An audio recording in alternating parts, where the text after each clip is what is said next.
Stíven, þetta var nú óvænt símtal sem þú fengið þarna á 50-dagskvöldið eða?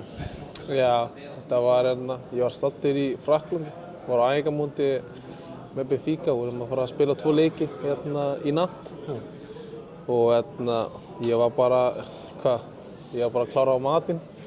Kvöldmatinn var að klára kvöldmatinn og þú veist, við sleppum alltaf að hafa símann kveiktan annars fáum við sekt.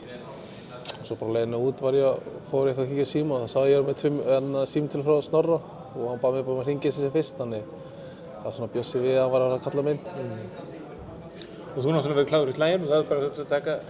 Já, þetta var dálítið taka næsta flug, það gekk nú ekki alveg klakklaust. Nei, þetta er dálítið brass þegar maður er að komast bara sem fyrst Hann hringdi í mig og ég þá bara heyrði í Robba og Robbi reyndi að finna bara fyrsta flugið og við gerðum það.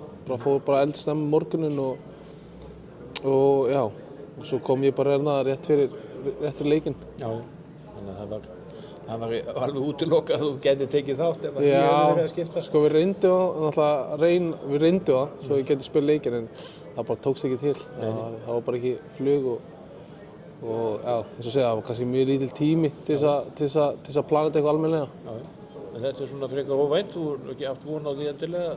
Nei, alls ekki Það er að kalla það vinnu svona með menn eigi alltaf að vera í starttólunum? Já, nei, þú veist, maður var alltaf klár í kalli, en voru búin að æfa þétt og þú veist, var alltaf tilbúin ef eitthvað getur gerast, en kannski bjóst ekki við því á þessi tímapunkti. Strákarnir er búin að spila bara mjög vel á þessu móti og bara góður andi í liðinu, þannig já, þetta er mjög óvænt.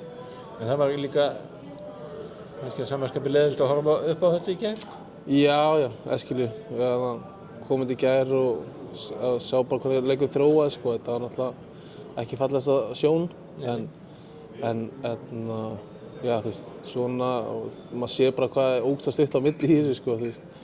Get ekki ímyndað hvernig allra strákunum líður, sem er búin að vera bara helviti flottir og búin að sýna bara góða anda á öllu mótinu og þetta farið svona einn lélegur hálfleikur og þá bara getur bara mótið farið frá okkur höndum, þá þetta er bara ógeðslega fúlt, Já, en þú fær kannski sénsinn á morgun? Já, það er náttúrulega einn leikur og við ætlum bara að klára hann með stæl. Við erum ennþá á HM, við erum ennþá að spila fyrir landsliðið, þannig við mætum bara fullu. Það verður spennandi að þú færð sénsinn? Já, nákvæmlega. Maður bara tekur hverja þessi mínútu, fyrir það koma þær enga. Já.